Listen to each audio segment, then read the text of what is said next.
A força da sua identidade criativa e a qualidade do seu percurso enquanto intérprete deixam antever uma carreira de enorme fôlego e relevância. São palavras da administração do Teatro Nacional Dona Maria II, que há poucas semanas atribuiu ao ator Marco Mendonça o prémio Revelação deste ano. O também encenador, nascido em Moçambique, estreou em junho a segunda criação, Reparations Baby, um novo concurso de televisão assumidamente woke, que quer ser uma resposta simples para as reparações históricas. Em 2023, entre sketches, stand-up comedy e música, mostrou-nos Blackface. Esta primeira criação partiu de experiências pessoais e da história do blackface como prática teatral racista, foi nomeada para um Globo de Ouro e eleita melhor peça de teatro pelo Jornal Público.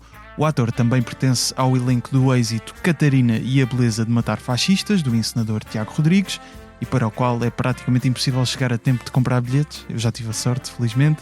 Bem-vindo, Marco, ao Humor à Primeira Gustavo. Vista. Muito obrigado. Humor à primeira vista.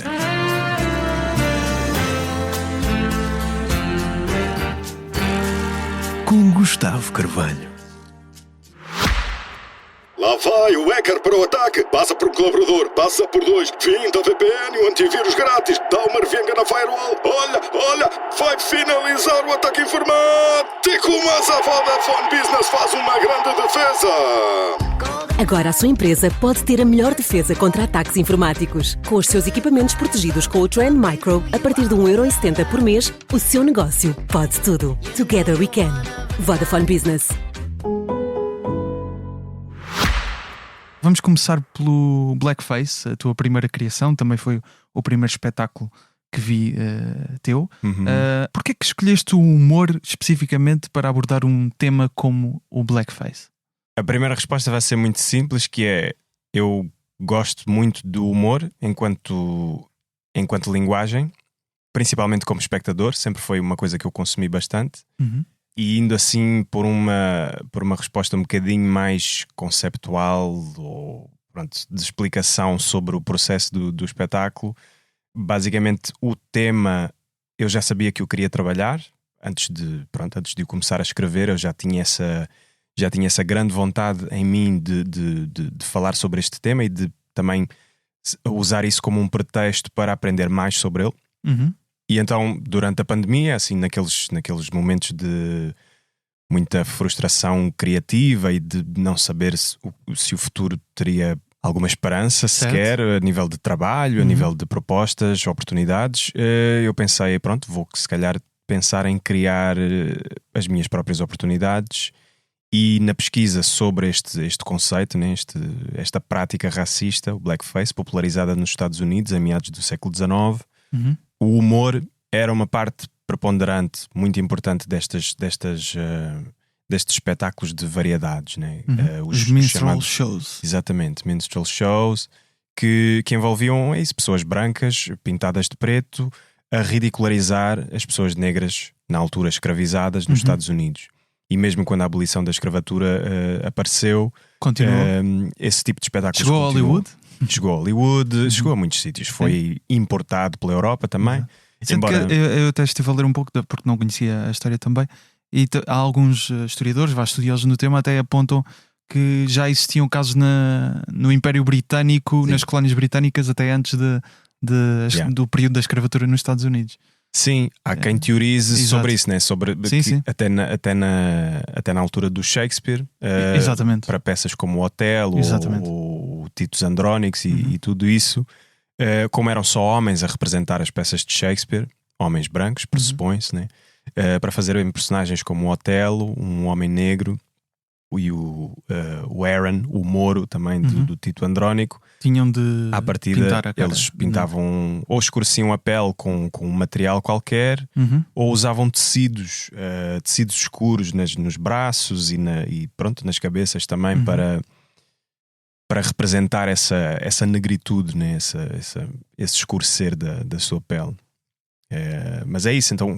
Mas estavas a dizer que havia uma vertente da comédia nesses espetáculos a satirizar, portanto, os escravos negros, e portanto querias usar um bocado como contra-ataque. É digamos isso, assim. é isso, é exatamente isso. Era Ok. de repente transformar aquele humor mudando o seu sujeito. Uhum. Que é, se isto era tudo sobre pessoas negras naquela altura, como é que seria se agora esse sujeito das piadas fosse invertido, né? E se de certa forma isto se transformasse numa coisa mais sobre pessoas É brancas. uma espécie de vingança usando o humor, não é? É uma boa vingança, diria. Eu É a diria- vingança do riso. É, exato. É giro. Partiu desse sítio, né? De tipo. E se eu pensasse aqui em criar uma espécie de justiça humorística. Certo. Mas na verdade, o espetáculo, como tu percebeste, é muito sobre mim também, Claro. sobre a minha relação com o blackface. Uhum. Ou seja, não podia ser simplesmente uma coisa de apontar os dedos à comunidade branca e às pessoas sim, que sim. fazem blackface, Apesar de também o fazeres. apesar de também o fazer, sem Claro. qualquer tipo de Sim, pudor. Sim, o espetáculo acaba por ser muito uma coisa autobiográfica, autocrítica e um julgamento também àquilo que são e àquilo que foram as minhas opiniões no passado e a forma como elas se foram transformando à medida que eu fui, sei lá, aprendendo mais, trabalhando Claro. mais e conhecendo mais informação sobre.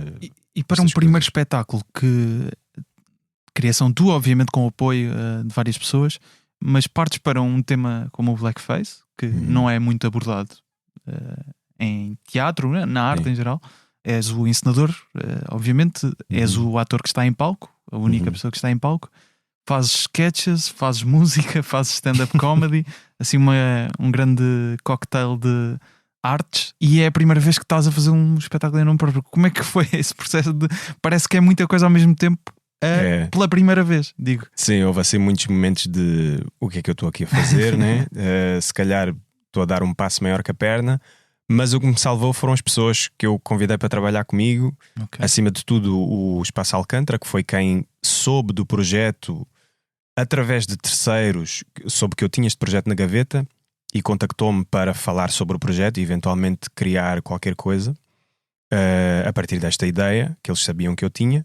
E depois daí foi criar uma equipa e obviamente pronto, foi assim o que me deu mais segurança foi chamar o Bruno Uca, que é como um irmão para mim e é uma pessoa Também está no Reparations Baby, que não? Contigo? também fez apoio à criação no Reparations Baby. É aquela pessoa que eu sei que vai sempre ouvir com muita atenção as minhas ideias, por mais loucas que elas possam parecer ou por mais impossíveis que elas soem, e que é uma pessoa cujo sentido de humor eu também adoro e pronto, acabamos por nos rir sempre das mesmas coisas.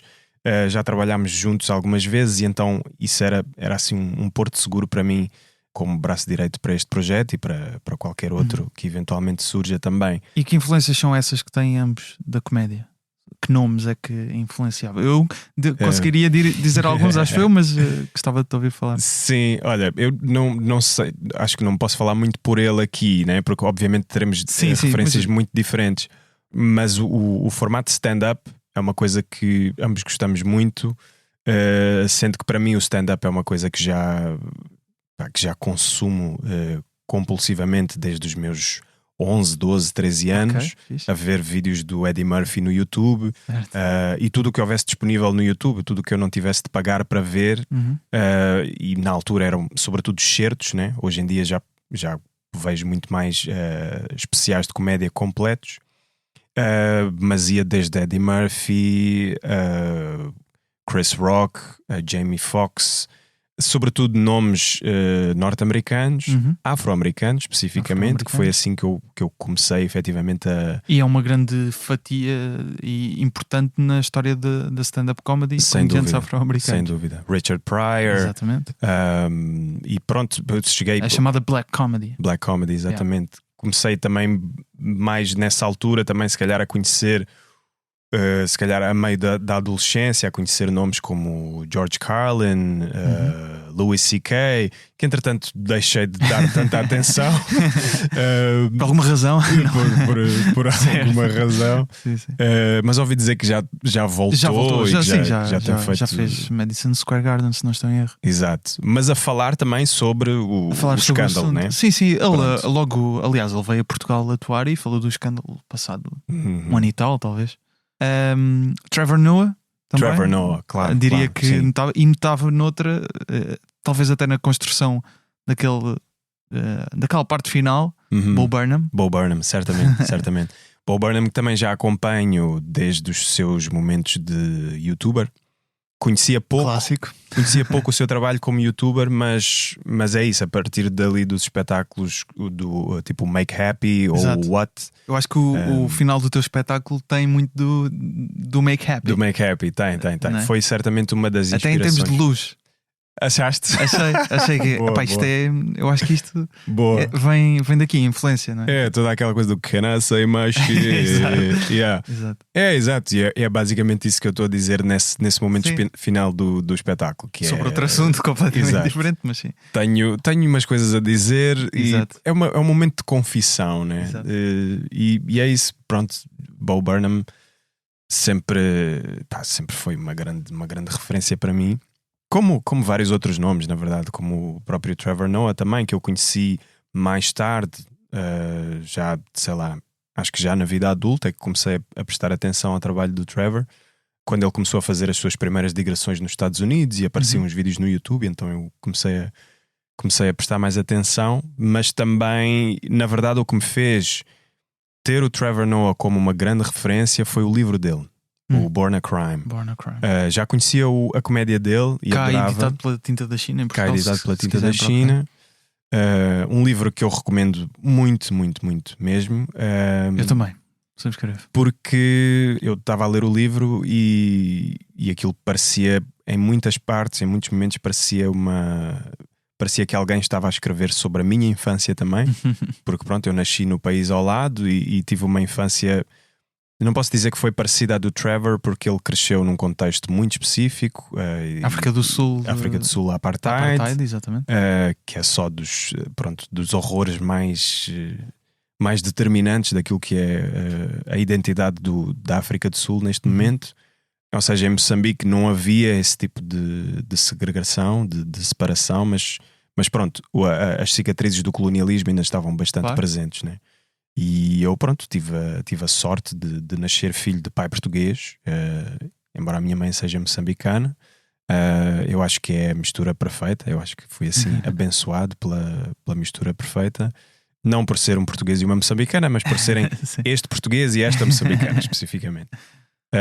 E pronto, havia muitas coisas que eu sentia que tinha em comum com o Trevor, nomeadamente a nível de questionamento sobre este lugar de às vezes não pertença nem a um lado nem a um outro, e essa dúvida sobre identidade, né? Várias questões que ele percebeu que tinha recalcadas em si e que vai de certa forma desempacotando ao longo do livro. Eu também tive a oportunidade de desempacotar algumas no processo de escrita para o Blackface, porque também estava a lidar com as mesmas questões, com muitas delas, né? Que é qual é que é o meu lugar, efetivamente, tipo, quem é que eu sou enquanto pessoa racializada. E também como um jovem ator, digo, numa indústria onde que apresenta desafios também para pessoas racializadas. Sim. E a tentar perceber se seria possível sequer inscrever-me no meio como. Até porque, desculpa interromper, mas a arte do Blackface está ligada ao teatro em si, portanto exato. Está tudo relacionado. Apesar de tudo, era um espetáculo de teatro sobre fazer teatro, né? Também, exato. É uma vertente um pouco meta por vezes. Sim, o espetáculo é bastante meta. Mas como é que foi a questão de criação do texto? Porque em stand-up, os humoristas que fazem stand-up escrevem, vão testar, reescrevem, voltam a testar. Para o processo de criação do Blackface houve uma evolução semelhante do texto ou foi mais uma sala de guionistas entre vocês? Foi muito privado o processo de escrita do Blackface. Foi muito uma coisa de confiarmos também no futuro e naquilo que eventualmente poderia comunicar a partir dali. Mas o processo de teste foi sempre com as pessoas da equipa que foram chegando cada vez mais. A equipa foi ficando cada vez mais completa, mas a Gisela Casemiro, que fez o apoio à dramaturgia, e o Brunuca foram as pessoas que tiveram mais contacto com as várias versões do texto desde o início. E para mim era meio... Ou seja, dava-me segurança que eles aderissem às piadas que eu estava ali a tentar contar. E depois foi com eles também que trabalhei muito do humor do espetáculo para perceber se efetivamente aquilo comunicaria de uma forma empática e abrangente, e que não fosse só uma coisa de pessoas negras a gozar com pessoas brancas, ou uma pessoa mestiça, um homem negro mestiço a fazer aqui piadas sobre ser mestiço, e uma coisa que não criava necessariamente nenhuma abertura para a escuta e para a empatia, né? E para uma compreensão de um tema que também ainda é muito um assunto tabu em Portugal. E então foi assim uma gestão de ok, como é que aliamos o humor, né? Porque o formato é este, é uma coisa documental, musical, humorística, vai beber muito ao stand-up, mas também ao teatro documental, e tem momentos musicais, portanto, e de espetáculo de variedades. Como é que estas coisas todas se casam, ao mesmo tempo que temos uma componente de informação muito presente no espetáculo, e como é que isto não se torna uma seca? Basicamente era isso, era como é que damos este excesso de informação às pessoas, com aquele excesso de imagens, como tu viste, que eram cerca de 250 imagens que passavam ao longo do espetáculo, incluindo vídeos. E como é que não aborrecemos as pessoas com isto, né? Como é que tornamos isto uma coisa de, pronto, mais... Não se esqueçam, estamos a rir. Pantomineira, é tipo, sim. isto é mesmo tudo a brincar, ok? Mas é sério, é sobre um assunto sério, mas é a brincar. Que é uma forma que eu gosto também de trabalhar as coisas, porque acho que esse perigo do humor, né? Esse risco de atravessar uma linha, faz sentido para mim que esteja sempre presente esse risco. E que o desafio seja pisar o risco o máximo possível sem o ultrapassar, né? Isto é uma coisa que eu ouvi o Mike Birbiglia dizer, certo? Que eu acho que é uma máxima que eu levo para a vida, que é isso, eu não quero ultrapassar nenhuma linha, nem transpor nenhum limite, mas Achas que é possível? Mas quero fazer cócegas na linha. Se é possível o quê? Não ultrapassar essa linha. Não ultrapassar. Porque a linha está definida um pouco pela experiência de cada espectador, não é? Exatamente. Mas acho que existem linhas de bom senso que são mais fáceis de identificar que outras. Eu acho que quando uma opinião ofensiva, quando uma opinião que rebaixa um certo grupo de pessoas ou que perpetua um certo estereótipo negativo e que faz com que eventualmente esse estereótipo só ganhe mais força para continuar, acho que isso é mais difícil de mascarar com humor. Acho eu. Mas também depende, né? Porque há humoristas que estão constantemente a ultrapassar as linhas e conseguem voltar. E eu fico sempre muito na dúvida sobre o Chappelle é um caso. O Chappelle, estava justamente a pensar nele, né? Exato, ele só está mais afastado agora porque quis estar, né? Não necessariamente porque o afastaram. Sim, claramente. E ele vai fazendo espetáculos ao vivo, ou seja, não lança nada nas Netflix, mas vai continuando a fazer a sua carreira, claro que sim. Claro. Mas acho que, pelo menos para mim, né, naquilo que eu quero ainda explorar no humor, acho que é possível ultrapassar certas linhas, sim, mas com muita responsabilidade e com muita sensibilidade, e se calhar com mais essa fase de testes, né? Acho que os testes aí então, são muito importantes. A fazer uma carreira também como stand-up comedian? Via.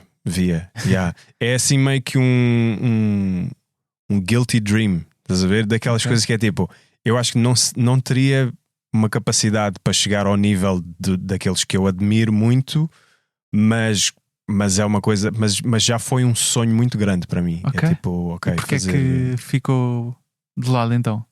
Porque surgiu o teatro?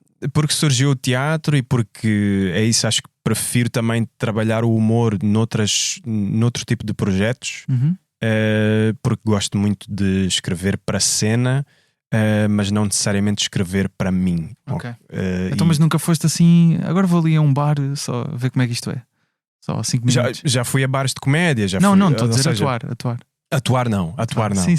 Atuar não. Ou seja, tenho coisas escritas, estás a ver? Tenho coisas que gostaria eventualmente de testar com uma plateia, por mais pequena que fosse. Na verdade, quanto mais pequena, melhor.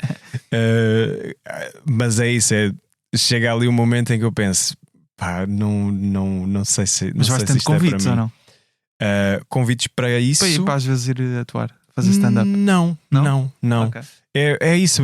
Acho que As pessoas Fica aqui associam mais a dica então a quem esteja a ouvir e tenha noites de comédia. Sim, eu marco presença sem dúvida para me rir e para ver o trabalho das outras pessoas. Para eu fazer qualquer coisa para outras pessoas, acho que precisaria de só trabalhar um bocadinho mais nas coisas que tenho escritas e não sei o quê. Mas gostaria de ter essa experiência, sem dúvida, de fazer pelo menos um espetáculo que fosse assumidamente stand-up comedy, sem estar de certa forma defendido por um conceito. Sim. Mas também há stand-up comedy com conceito. Falavas do Mike Birbiglia, é um caso evidente. Aquilo para mim é stand-up comedy. Sei que há pessoas que acham que aquilo já foge. Para mim é stand-up comedy com um grande foco na dramaturgia. Exato. E para mim isso é extraordinário. Claro. Mas sim, eu também gostava de fazer um espetáculo que não tivesse necessariamente um fio condutor. Estás a ver? Tipo aqueles em que vais para lá só contar umas piadas. histórias. Tenho piadas. Eventualmente, obviamente, tu pensas numa forma qualquer de que essas piadas, que essas histórias que tu contas tenham algum fundo de ligação, né? Ou seja, que elas se unam de alguma forma, que não seja só chegar ao fim e pensar, pronto, isto foram só piadas soltas, que funciona perfeitamente, mas acho que eu nunca conseguiria fazer nada que não tivesse assim um mínimo de uma narrativa com um princípio, meio e fim. Mas gostava muito de experimentar, sim. E uma coisa que é isso, que fosse só mesmo eu num palco, com o clássico banquinho ao lado, com uma toalha e uma bebida, e só a dizer umas coisas, eventualmente a cantar umas coisas também, sem a coisa das imagens, sem todo o aparato. Espero que aconteça então. Fica aqui a ideia, agora lançaste para o ar, agora obrigado pela força. Vais defraudar expectativas se não cumpres. Não sei de quem, mas pelo menos minhas, Marco. Agora já disse. Então eu convido para os primeiros testes. Vamos ao conteúdo do blackface em si, ou seja, esta prática racista, como já demos algum contexto histórico, e estávamos a falar de casos na altura especificamente relacionados com a segregação e a escravatura nos Estados Unidos. Sim. Hoje em dia, e tu mostras algo, hoje em dia ou nos últimos anos, tu também mostras alguns casos de blackface no nosso país, e não só.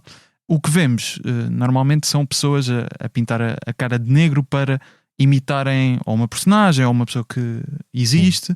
Por estes casos de blackface não acontecerem no contexto da escravatura dos Estados Unidos, são menos graves ou são igualmente graves?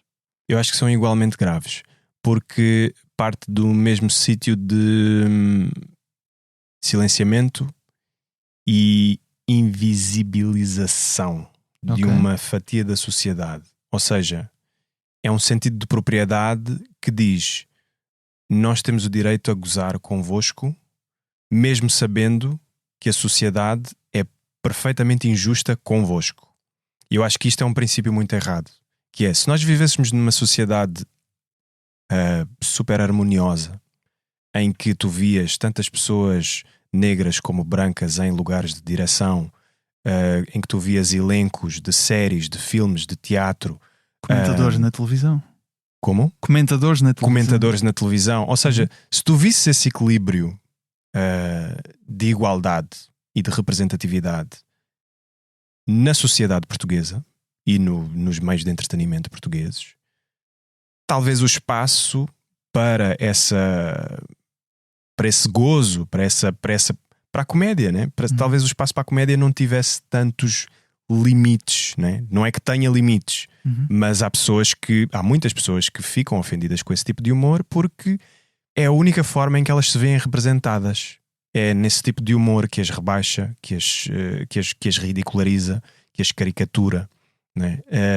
E para uma pessoa negra ligar a televisão e ver uma telenovela em que não existe nenhuma personagem negra que não seja numa posição de ou empregado, ou delinquente, ou drogado, ou órfão, ou seja, qualquer situação trágica na vida de uma pessoa, e que depois mude de canal e que veja como coitadinho, não é? E que veja uma representação daquilo que é a sua identidade, né? Da comunidade à qual pertence, feita por uma pessoa branca em blackface. Pronto, isto para mim é grave, é muito, é desconcertante. Que é, nós não vivemos nesse tipo de sociedade em que simplesmente as pessoas brancas se sentem na propriedade de fazer imitações ou caricaturas e que ninguém sente nada sobre isso, né? Por mais que as pessoas digam, mas não é mesmo para ofender. Não são as pessoas que decidem se aquilo ofende ou não. É quem vê aquilo. Sim, claro, né? claro. É quem recebe aquela proposta de arte, né? Chamemos-lhe assim, embora não seja, na minha opinião. Mas, ou seja, a caricatura em si é um mecanismo do humor que as pessoas usam e é legítimo. Desde sempre. Agora, o que também parece que faz sentido é que é escusado pintar, ou seja, as pessoas negras ou pessoas racializadas serem alvo de humor. É ok, certo? É ok. Os brancos podem gozar com os negros. Sim. E os negros podem gozar com os brancos. Piadas racistas, piadas étnicas. Eu acho que é preciso um grande sentido de responsabilidade quando se pensa se quer entrar nesse campo. Sejas tu uma pessoa negra ou uma pessoa branca. Acho que é tipo, Sim. ok, vais representar uma pessoa branca. Como é que vais fazer? E qual é o ponto de vista? O que é que estás a tentar dizer, né? Qual é o discurso que estás aqui a tentar transmitir? Existe ironia naquilo que estás a dizer? É uma piada pura e simplesmente pela piada? Estás a tentar ferir suscetibilidades? Ou seja, é preciso um pensamento com muito mais responsabilidade, eu acho, do que outros tipos de humor. E eu acho que às vezes às vezes cai numa preguiça. E cai numa preguiça. E sinceramente eu acho que no tempo em que vivemos há tantas formas fixes de fazer humor. E eu acho que tipo, escurecer a pele, podemos esperar uns 10 anos até a coisa se calhar ficar um bocadinho mais não sei, justa, né? E se calhar aí eventualmente começar a pensar sobre isso. Foi como nos Estados Unidos, assim que o Barack Obama se tornou presidente, de repente as pessoas acharam, já se pode fazer blackface outra vez, bora lá isto tudo. Temos que gozar com o presidente, né? Claro, bora lá gozar com o presidente. Que é tipo, pode-se gozar com o presidente, obviamente, mas que não seja especificamente pela evidência da sua cor de pele. E num livro que eu li no processo de pesquisa para o blackface, uma investigadora que é professora universitária também nos Estados Unidos, a Ayanna Thompson, ela é especializada em teatro renascentista e faz uma avaliação muito detalhada sobre as origens do blackface no século XVIII nos Estados Unidos e a forma como ele se manifesta ainda hoje no mainstream. E ela fala de um exemplo que para mim foi muito impactante, que é numa escola. A escola convocou os alunos, sei lá, de primeiro, segundo ano, a representarem pessoas proeminentes da história norte-americana na escola. E que ela viu muitos filhos de pessoas brancas, de famílias brancas, a representarem pessoas negras em blackface. Fossem figuras da música, fossem figuras da política, do abolicionismo, etc. No entanto, uma coisa que ela reparou foi que nenhuma criança negra que estivesse a representar uma figura branca tinha a cara pintada de branco, pois. Portanto, isto já cria aqui uma diferença, que é o sentido de propriedade. É aquilo que eu já falei aqui há bocado. E o primeiro instinto então foi claro, vou pintar a cara de negro para... O primeiro instinto é vou pintar a cara de negro. Mas para uma família negra, o primeiro instinto não foi pintar a cara da criança de branco para ela fazer dá para homenagear a pessoa sem... É perfeitamente possível. Sim, né? sim. Mas é nesse sentido de propriedade que isto vai ser muito giro. Sim. E não vai ser nada ofensivo. É aí que eu acho que está o problema, que é achar que estará sempre tudo bem. Mas eu acho que o que as pessoas brancas que fazem blackface têm de saber é que, à partida, 99% das pessoas negras que virem vão sentir-se ofendidas. E 99% das pessoas brancas que virem vão achar um piadão do caraças, porque não é sobre elas, né? Eu não sei se acham um piadão do caraças, mas... Também não sei. Sim, se não calhar disse 99%, sim. Mas pronto, se calhar já seria um número mais baixo. Sim. E a verdade é que as pessoas estão muito mais atentas para essas coisas. Mas por hoje em exemplo, dia. ainda vamos tendo alguns casos, às vezes na televisão portuguesa, um dos mais recentes, e tu também enumeras bastantes no espetáculo, do Jorge Gabriel, Sim, na Praça da Alegria. como o Rei Mago, certo? Sim. Por exemplo, ele nesse caso, sei lá, não vi o programa, mas acredito que estavas na altura do Natal, pintou a cara de negro. Foi. Escusado, obviamente, sendo que ele não está na perspectiva de satirizar como pensámos nos minstrel shows ou o que seja. Há vezes aí uma linha que é tipo, pronto, sim, está só ali a existir como uma representação. A questão é que eu não sei, essa parte do satirizar, eu não sei. Eu vi o programa, né? Porque, Ok, claro, obviamente, acredito. nessa manhã recebi muitas mensagens. E eu Agora deve ser identificado sempre que há um exato, bocado, não é? tipo, Claro. como se eu fosse uma espécie de autoridade, Autoridade. sobre o blackface em Portugal. Não sou, mas efetivamente as pessoas sabem que eu trabalho sobre isto e que trabalho Claro, sobre isto e enviam-me estas imagens. Uhum. E assim que acordo, começo a receber fotos de pessoas a fotografarem a televisão. Sim, sim. O que é que se passa na RTP? Isto está a acontecer ainda hoje? Oh meu Deus, Isto oh meu foi Deus. há uns anos, não é? Não sei precisar, mas Acho que nem sequer há um ano foi. Não acho, foi há mais acho que de um foi no ano? início Ok. deste ano. Foi no dia Ok. de Reis, tipo Pois, dia ok, 6 ok. de janeiro, não sei. Sim. Foi no dia de Reis, num programa específico, pronto, sobre o dia de Reis, em que o Jorge Gabriel entra no programa. E eu fui ver justamente para perceber o contexto, apesar de, nestas coisas, o contexto ser um bocadinho whatever, né? Porque é tipo, é blackface, né? Eu vejo pela imagem que é tipo, oh meu Deus, here we go again. Mas antes de continuarmos, porquê que achas que o Jorge Gabriel aceitou? É que eu penso mesmo, ou seja, isto já é um assunto discutido, no sentido, já se discute há vários anos, que é uma prática que Sim. com um historial claramente racista de inferiorizar escravos. Essa é a origem do blackface. Porque é que uma pessoa, o que é que achas que é? É ignorância, é desconhecimento? O primeiro pensamento que eu tenho é isso, é a ignorância, é um desconhecimento sobre o contexto, sobre a forma como aquilo está enraizado numa ideia de silenciamento e de caricatura e de ofensa.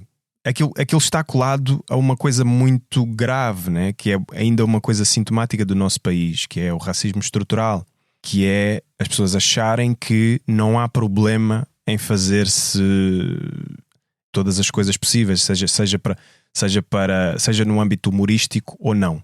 E no caso dele, obviamente eu só posso julgar pelas imagens que vi. Ele estava a divertir-se a fazer aquilo, e aquilo era suposto ser uma coisa cómica, ou seja, pela linguagem física do apresentador do programa, eu percebi que ele estava a aderir àquilo como uma coisa humorística, que é, olha, agora estou a fazer de Baltazar. E um detalhe sobre o Baltazar, ele é negro, ou pelo menos é representado como negro nas imagens e não sei o quê, quando eram os três Certo. os três negros. E pronto, é ver esse... eu não sei. E eu não quero estar a fazer a certo. Então, mas por exemplo, porque estamos a falar no contexto humorístico, mas outros casos que tu apresentavas era de um programa da TVI que era de imitações, tipo Chuva de Estrelas, que era o A Tua Cara Não Me Estranha. Sim. E lembro-me de, acho que era o Toy, fazer de Stevie Wonder. Certo. Na perspectiva de um programa de imitações, consideras que há ali uma linha que até pode? Porque ali é no sentido de homenagem. Sim. E imitar a voz, os trejeitos. Sim. Devolve-te a pergunta com outra pergunta. Claro. Quantos concorrentes negros tinha o programa? Acho que nenhum. Não tenho a certeza, mas acho que teve alguns, mas muito poucos. Proporcionalmente, estás a ver? Sim. Eram... acho que a Soraya Tavares é a única concorrente negra que eu me lembro de ver no programa. Ok. Ela inclusive ganhou o programa. Ok, então. E ela fez whiteface no programa. Estás a ver? Ou seja, ela também se maquilhou para fazer de cantoras brancas. Que é tipo, nesse sentido, temos aqui uma coisa justa, né? Que é tipo, os brancos que se for para fazerem de negros, fazem de negros. Mas os negros que for para fazer de brancos também também se pintam de branco. Mas para mim a grande questão está no equilíbrio do casting deste programa. Porque inevitavelmente, desta maneira, vais ter muito mais pessoas em blackface do que em whiteface. Claro. E eu acho que se é para fazeres um programa de imitações em que é tudo ao molho e fé em Deus, né? Hoje fazes de Whitney Houston, amanhã fazes de Phil Collins e amanhã fazes de Bruno Mars e depois não sei o quê, muito fixe. E eu adorava esse programa. Quando, tipo, na adolescência, eu adorava esse programa. Tipo, adorava ver o pessoal a fazer estas imitações. Porque sempre foi uma componente do humor que também me interessou muito. As imitações. Mas é isso, mais tarde eu começo a pensar, tipo, ok, é um programa de imitações, sim. Se calhar há representações que podem eventualmente envolver um tratamento tipo estético muito específico para certos cantores e cantoras, mas eu só vejo blackface. E eu vejo o ar, muitas vezes gozão, sim, das pessoas ao fazerem blackface. E depois há outra questão aqui, que é as entrevistas aos concorrentes antes da atuação ou depois da atuação, quando eles estavam pintados de preto. Havia concorrentes que se serviam do facto de estarem pintados de negro para exagerar ainda mais, ou seja, para performar. Mesmo quando não estavam em momento de performance, por estarem pintados de preto, performavam também uma negritude com um sotaque africano, whatever that means. Certo. E está errado, estás a ver? Sim. Logo aí tu percebes, ok, este programa não está preparado para fazer este tipo de coisas. E não tem um background de informação e contexto, nem sequer dá um contexto. Se calhar já ajudava, tipo, no início do programa, a haver um disclaimer. Neste programa representam-se cantores afro-americanos ou cantores negros, cantores de várias etnias, e as pessoas são maquilhadas para esse efeito. Então tu entendes que numa sociedade mais justa, em que lá está negros e brancos teriam, o casting seria mais equilibrado, existia esse disclaimer, poderia ocorrer pintar a cara de negro e cantores negros pintarem a cara de branco? Eu acho que sim. Achas que isso seria mas acho que antes disso, acho que tem que seria... existir essa evolução, exatamente. Mas nesse disso, mundo... antes disso tem de haver uma evolução estrutural, que é as pessoas acharem, as pessoas tipo consciencializarem-se de que é preciso haver mais equilíbrio. Claro. Tipo, é preciso haver mais justiça social. É preciso haver menos estereótipos. É preciso criarem-se mais oportunidades para que pessoas racializadas, portuguesas, possam sentir que pertencem efetivamente ao país e à cultura do país. E que não são postas à parte. Não são subculturas ou culturas paralelas. Não, são parte da cultura portuguesa. E acho que é nesses aspectos que estes programas falham, que é sim, tudo bem, estamos aqui a fazer blackface e não é mesmo para ofender, mas e onde é que está a compensação disso? Porque as pessoas negras vão se sentir ofendidas, sim. Portanto, se calhar deem espaço para que pessoas negras também possam gozar com pessoas brancas. E aí está tudo bem, se calhar. Não sei, estás a ver? Eu não sei, eu estou a dizer isto, é tipo, eu não tenho certeza de como é que estas coisas funcionariam. Eu acho é que neste momento é muito perigoso entrar por aí, estás a ver? Tipo, de repente, se houvesse agora uma nova temporada do A Tua Cara Não Me Estranha, é tipo, be careful, estás a ver? Tenham muito cuidado, porque é isso. Liberdade de expressão, sempre. Claro. Os canais fazem o que bem lhes apetecer, whatever. Mas têm de estar preparados para o backlash. Claro. Porque é isso, vivemos na era do backlash e ainda bem, porque é tipo, quer dizer que as pessoas estão efetivamente atentas a estas coisas. Vamos passar ao Reparations Baby. Os temas obviamente ligam-se, questão racial. Esta segunda criação tua é um espetáculo sobre as reparações históricas. Abre até com um som, deixa-me só revelar esta parte. Sim, à vontade, podes revelar o que quiseres. Com o som do presidente Marcelo Rebelo de Sousa, numa declaração, numa reflexão que ele fez há uns anos sobre as reparações históricas, que foi bastante contestada na altura. Tu, quanto a essa afirmação do presidente, disseste que foi um falso primeiro passo. Achas que o teatro, não especificamente só a tua peça, mas o teatro e conjuntos de peças como o Reparations Baby têm a capacidade para dar um firme segundo passo? Eu acho que acho que há teatro feito com muita força política, acho eu, ou teatro muito politizado a ser feito, que eu acho ótimo, mas a verdade é que o teatro não muda necessariamente mentalidades, né? Ou seja, acima de tudo, eu gosto pelo menos de pensar as coisas que eu faço como bom entretenimento. como uma boa história, uma história com twists e com personagens interessantes e engraçadas, com piadas que tenham com uma componente crítica muito forte, mas que valham também pelo seu valor humorístico. Ou seja, eu gosto do valor de entretenimento das coisas que faço, mas também gosto de ir ao teatro e de sair a pensar em coisas que nunca tinha pensado. Portanto, sobre esse segundo passo, eu acho que não é no teatro que ele acontece. Eu acho que é isso, se o presidente Marcelo faz assim uma primeira provocação e toda a gente lhe cai em cima, e toda a gente lhe cai em cima, não é o teatro que vai resolver Sim, isso, claro. estás a ver? Mas pode servir para voltar a trazer à tona a conversa. Sem dúvida, sem dúvida. E isso era uma das minhas vontades também, que era tipo, então, toda a gente se esqueceu disto, tipo, bora só pôr aqui. E achas que foi bem sucedido nesse aspecto?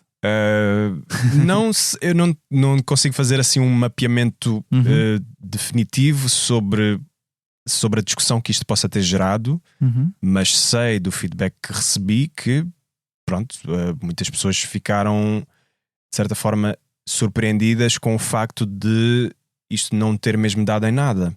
Daquelas palavras, houve pessoas a perguntarem-me: aquela gravação do Marcelo era real ou era AI? Chegaram-me a perguntar se era inteligência artificial. Eu, não, ele disse mesmo aquelas palavras.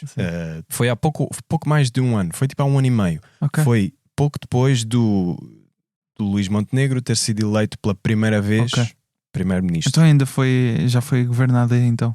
Okay. Já foi governado aí, já foi neste governo. Já foi, exato, já foi.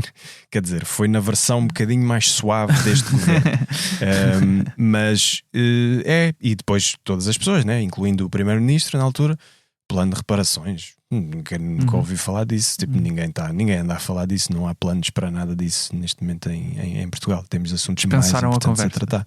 Sim, e continua a ser dispensada e acho que vai ser durante muito tempo. Deixa-me só pegar numa crítica que houve em relação ao espetáculo. Não sei se leste o artigo do historiador João Pedro Marques no Observador. Isso, senhor.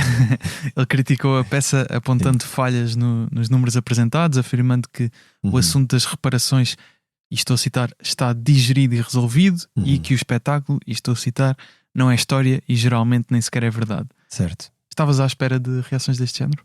Estava. E na verdade, secretamente até as desejava, porque isto é sinal de que o debate, ou seja, de que o debate, não necessariamente de que o debate está a acontecer, mas de que poderia acontecer. Porque se as pessoas se posicionam, e eu sou totalmente a favor de qualquer tipo de crítica a espetáculos, a coisas que faço e a coisas que vejo também, que é, não é por ir ver um espetáculo de um amigo meu que eu tenho de me sentir obrigado a dizer, epá, gostei muito, estás, tipo, obviamente vou congratular sempre as pessoas pelo trabalho posto ali, porque obviamente há muito trabalho envolvido na criação de peças de teatro, mas é isso, as pessoas não têm de gostar de tudo. Claro. As peças nunca poderão agradar a toda a gente. Mas neste caso em específico, o grupo do espetáculo, a equipa, nós tínhamos assistido a alguns debates sobre a reparação histórica. Existiram nessa altura do documentário do Presidente Marcelo? Tipo, na semana seguinte ou nas no Expresso da Meia-Noite, lembro-me que fizeram. E num dos debates, este senhor, o historiador João Pedro Marques, que se não me engano é pai da Joana Marques. Calha ser pai da Joana Marques, de quem eu gosto muito. O historiador João Pedro Marques também estava presente num destes debates. E dizia coisas muito parecidas com aquelas que acabámos por ler neste artigo de opinião, nesta crítica que ele faz ao espetáculo. Portanto, foi surpreendente que ele tivesse visto o espetáculo, para mim. Foi surpreendente que ele tivesse dedicado... Isso é um ponto positivo, ele ter ido ver o espetáculo. Super. Exato. Foi surpreendente que ele tivesse criticado o espetáculo, gasto do seu tempo para escrever sobre o espetáculo. Não foi surpreendente o que ele disse. Porque é isso. Para mim foi uma reprodução daquilo que era um posicionamento que eu já conhecia, que é esta coisa de a questão das reparações já está mais do que resolvida e arrumada. E porquê é que consideras que não está? Eu considero que não está porque basta olharmos para a sociedade portuguesa hoje em dia e percebermos que as cicatrizes do colonialismo ainda são vividas diariamente por pessoas negras, né? Na sua marginalização, na falta de acesso e na falta de permissão a sonhar sequer, não é? E isto parece uma coisa muito difícil de acreditar para muitas pessoas, né? Que é, não, mas então há pessoas negras a trabalhar em todo lado, vê-se, não sei o quê.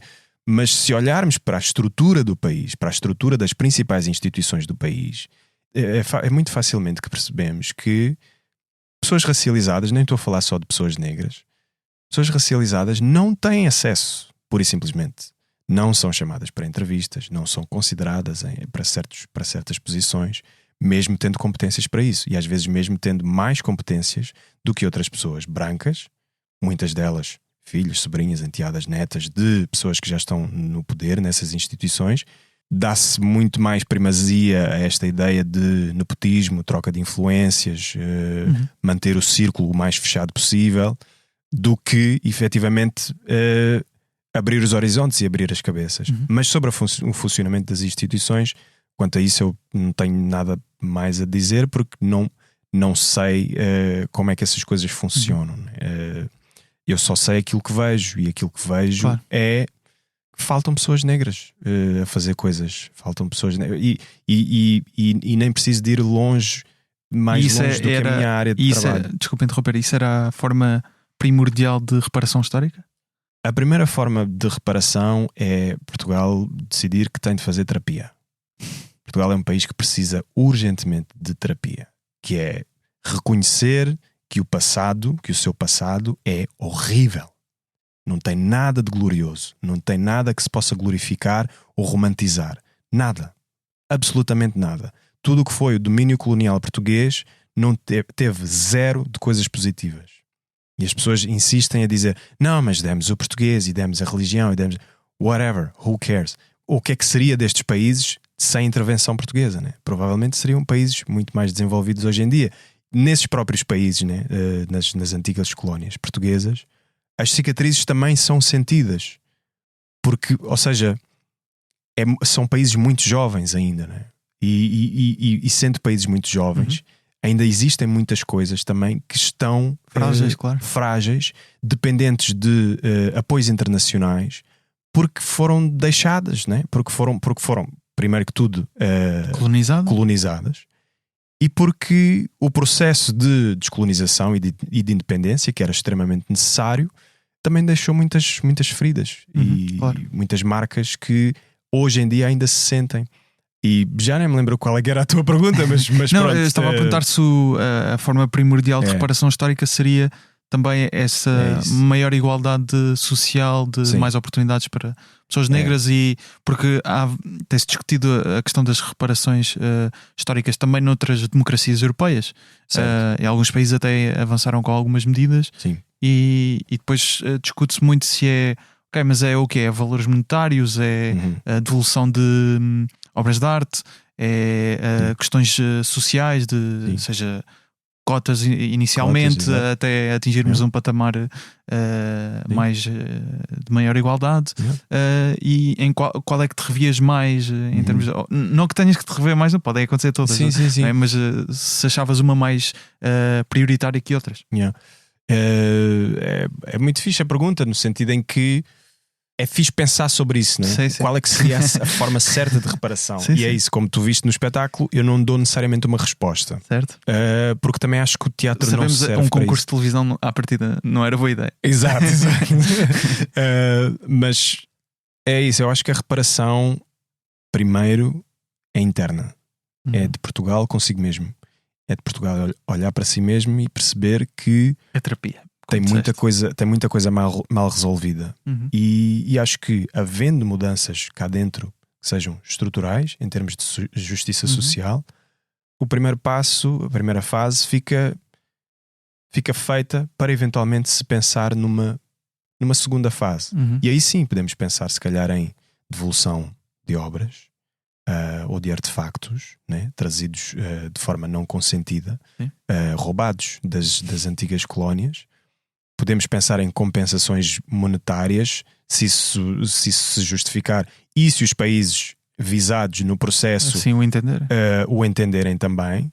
É isso, acho que a relação de Portugal numa ideia de reparação com cada uma dos antigos territórios ocupados, teria de ser muito distinta, porque foram diferentes tipos e diferentes extensões também, e diferentes quantidades de sangue, né? Claro. Ou seja, o sangue é o sangue e houve bastante sangue, e tem de haver responsabilização sobre isso. Não há como prever o que é que cada um destes países poderia exigir ou não de Portugal, né? Sim. É uma conta muito difícil. Sendo que exato, e seria perfeitamente válido que nenhum destes países quisesse exigir nada também. E que eventualmente membros do governo de Moçambique ou de Angola achassem que não, está tudo, deixem-nos em paz e nós vamos à nossa porque sim. há efetivamente chefes de governo de países africanos, não necessariamente países colonizados por Portugal, que também acham que exigirem-se reparações históricas seria também dar mais uma vez ou pôr mais uma vez o poder na mão dos europeus. Ou seja, os colonizadores. É pôr a faca e o queijo na mão dos colonizadores, a dizer pronto, então. E mostrarem-se dependentes, não é? Exato. Ou seja, é muito complexo este tema, e eu acho que por ser tão complexo deve ser discutido para ontem.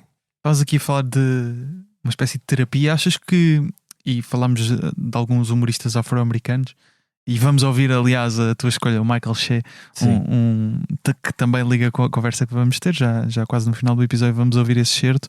A Black Comedy, a chamada Black Comedy, surge muito também como forma de resolver estes problemas internos, muitas vezes também, essas feridas, cicatrizes que tens vindo a dizer. E para ti também tem esse papel, o humor? Sem dúvida. Sem dúvida que tem, e não consigo sublinhar isto demasiadas vezes, porque intuitivamente é essa a linguagem que me interessa sempre trabalhar, para falar sobre trauma, para falar sobre sofrimento, incompreensão, frustração, crises de identidade. Eu acho que o humor é uma porta fácil para a empatia e para a escuta. Porque é isso, há temas sobre os quais eu fiquei a saber mais por causa de uma curiosidade que o Trevor Noah contou num stand-up comedy special dele, sobre o hino da Alemanha, por exemplo, no seu último special. O humor, eu acho que pode ser sim uma grande ferramenta terapêutica, se encontrar um sítio de sensibilidade e de responsabilidade em que,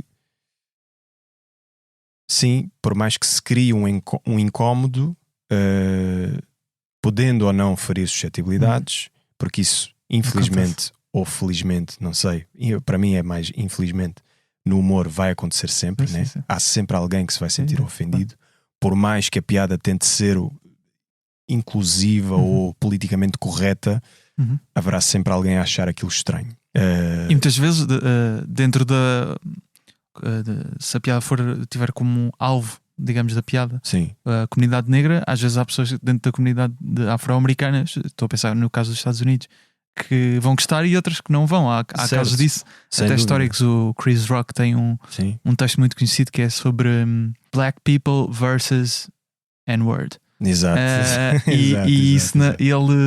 Isso foi um dos beats mais conhecidos dele, e ele diz que na altura o Tupac ficou chateado com ele porque não gostava porque se identificava dessa com dicotomia, né? Yeah. Exato. Sim. E é giro também perceber que é normal, não é? Claro que nem todas as pessoas pensam da mesma forma em relação a piadas sobre si ou sobre características suas. Sim, mas acho que é isso. Quanto mais variedade de vozes houver também no humor, acho que mais facilmente entramos num campo muito mais leve e descomprometido das discussões que são importantes de se ter no país hoje em dia. E é isso. Eu gostei muito de ter a experiência também fazendo o Reparations Baby. No fim do espetáculo, ter discussões, conversas super tranquilas com pessoas que tinham muitas questões sobre coisas do espetáculo, ou seja, não tinham percebido algumas coisas e que queriam só perceber qual era o contexto por trás daquilo ou porque é que eu tinha tomado certas escolhas. Sendo que muitas escolhas eram, às vezes, a explicação que eu tinha era apeteceu-me. Porque também É legítimo, também claro. é legítimo, e acho que Como encenador e criador. e como encenador e criador afrodescendente, negro, a trabalhar em Portugal, eu também estou ainda a habituar-me a esse direito, que é, sim, eu também tenho o direito a ocupar este espaço e a falhar neste espaço. Mas achas que falhaste? Não acho que, não ok, acho que tenha falhado. Mas sim, ou seja, sentes mais pressão de epá, É. já que consegui chegar a este Sim. lugar, É inevitável. não posso dar Yeah. aqui e falhar, não é? Porque é isso, né? Eu, também reconheço o meu privilégio no meio disto, né? Que é, pronto, Aliás, isto que me está a acontecer. vencedor do prémio Revelação do Teatro Nacional da Harmonia Exato, II, exato. como eu comecei na introdução. Ou seja, Muitos parabéns por isso. Obrigado. Pronto, há uma responsabilidade muito que para mim é bastante óbvia, né? Que é nunca me esquecer do quão inacessível é este lugar, de ter uma plataforma, de estar aqui sequer a falar contigo, estás a ver? Tipo Uhum.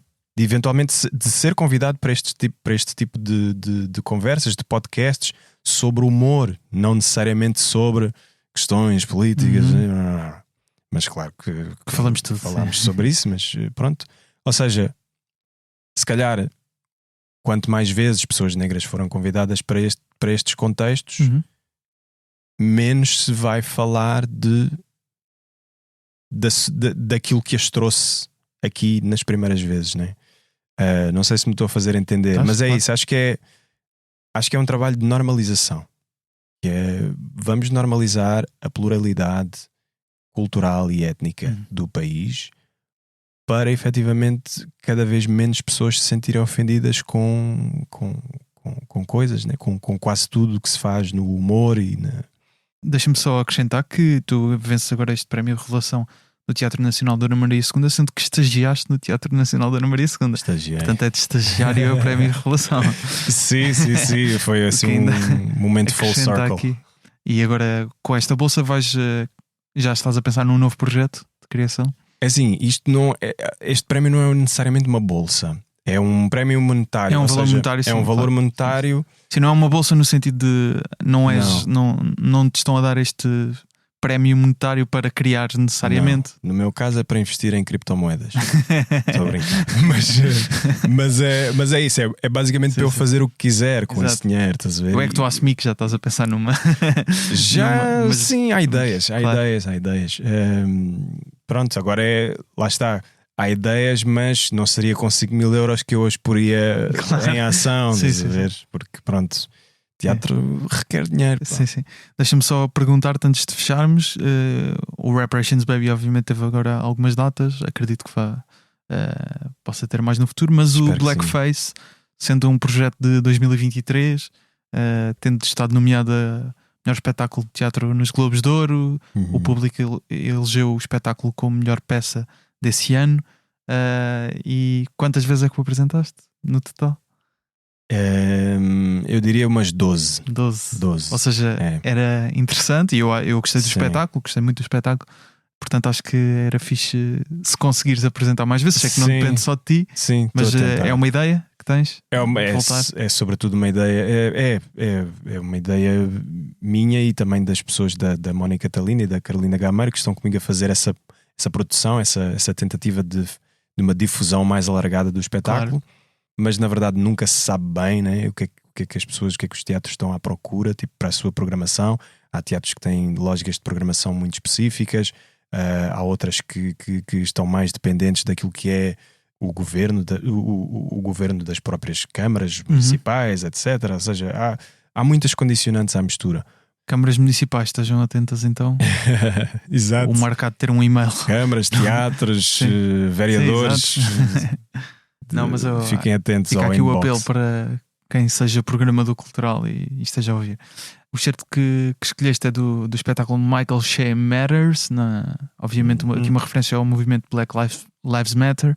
Sim. Porque este certo e também já agora o Michael Shea, que ainda não tínhamos mencionado. Eu acho que o Michael Shea é assim dos humoristas mais eficazes E não digo só na sua escrita, que acho fenomenal, acho que ele faz um trabalho extra sensível na escolha de palavras para as piadas dele, e eu consigo imaginá-lo em processo de escrita a fazer uma limpeza do excesso e da palha das frases, das punchlines. Sim. E eu acho que este beat em específico é straight to the point em todos os aspectos, na entrega que ele faz do texto, nas piadas em si, e obviamente tipo, no efeito que ele causa no público, né? Que é, pronto, obviamente dado o contexto em que o espetáculo foi feito, a ascensão do movimento Black Lives Matter, todas estas memórias dos traumas dos Estados Unidos, né? Nomeadamente o 11 de setembro, como ele Claro. acaba a referir. Eu acho o Michael Che assim, pronto, é uma grande referência. Vejo muito e revejo muitas vezes os especiais de comédia dele. Eu tenho meio que este aspecto, esta característica, que é, às vezes eu prefiro rever especiais de comédia que eu adorei e tentar encontrar coisas novas ali no meio, perceber ali subtilezas que eventualmente não teria percebido antes, do que partir para uma coisa nova. Claro que se for assim um nome como o Michael Che, sempre que ele lança uma coisa nova eu vou imediatamente ver. Mas é isso, gosto muito de voltar a certos especiais que já tinha visto antes. Marco, muito obrigado por teres vindo ao Humor à Primeira Vista. Obrigado, Gustavo. O Marco Mendonça está no Instagram em Marco AT Mendonca. O Humor à Primeira Vista em humoraprimeira-vista.podcast, com excertos em vídeo do episódio. As fotografias do episódio são do Tomás Almeida. A fotografia do logótipo é do José Fernandes, com design do Tiago Pereira Santos. O Rui Mirama está no apoio à produção. A voz do genérico é do Tiago Filipe. Eu sou o Gustavo Carvalho, estou no Instagram, Twitter e TikTok em Gustavo Rito Carvalho a falar sobre comédia. O Humor à Primeira Vista volta na próxima terça-feira. Mais uma vez, obrigado, Marco. Obrigado, Gustavo. Foi um prazer. They don't tell you black lives don't matter. That's not what they say. That's not the argument. They hit you with that slick shit. Like, well, all lives matter. Really? Semantics? That would be like if your wife came up to you and was like, do you love me? And you were like, baby, I love everybody. What are you talking about? I love all God's creatures. What are you saying? You're no different. Why do black people always have to get over shit so quickly? Thanks, black lady. Right? Why do we always gotta get over shit? Every time we bring some shit up. Slavery. Oh, that was 400 years ago. Segregation. Oh, you guys got Black History Month out of it. Come on, we gave you February. Police shooting. That was 2 weeks. Come on, you still? 9/11. Oh, never forget. That's why this September I'm getting a t-shirt that says all buildings matter. Let me see how that works.